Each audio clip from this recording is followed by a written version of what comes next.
everybody, it's Adam with HeartValveSurgery.com, and we're in Los Angeles, California at Cedars-Sinai Medical Center.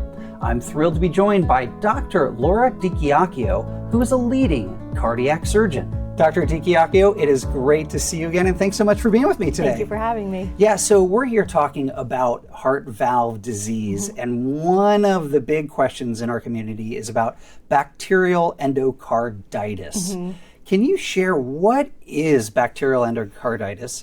How is it managed or treated? And what's your advice for patients? No, that's a great question. So bacterial endocarditis occurs when an infection that has made its way into the bloodstream actually takes hold of a valve and it starts to grow on that valve.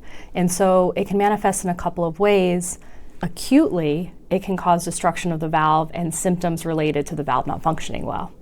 Sometimes patients don't know that this is occurring and it takes time, and so it'll be a more delayed presentation where they have not been feeling well, they've been short of breath, maybe they've been having fevers, they're feeling like they can't keep up with their normal activity. And usually it means that that bacteria is either infecting and starting to destroy the valve, or the body is fighting off the bacteria and causing scarring and fibrosis of the valve. And either of those things makes it so the valve can't function normally. Is this managed by antibiotics or by some form of valvular therapy? How do you handle it?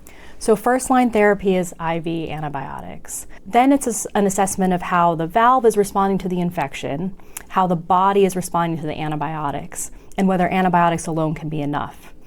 Once the infection really takes hold and there's growth on the valve or a vegetation, if that's a large vegetation, usually it requires surgery to get that out and to either repair or replace the valve. Sometimes if this is caught early, antibiotics can be enough. Fantastic. Well, Dr. DiChiacchio, on behalf of the patients in our community, patients all over the world, thanks for everything that you and your team are doing to help patients with bacterial endocarditis and heart valve disease. Thanks for being with me today. Thank you.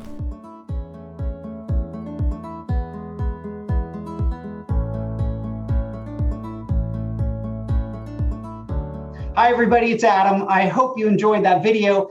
And don't forget, you can always subscribe to our YouTube channel, watch the next 2 educational videos coming up on your screen, or click the blue button to visit HeartValveSurgery.com.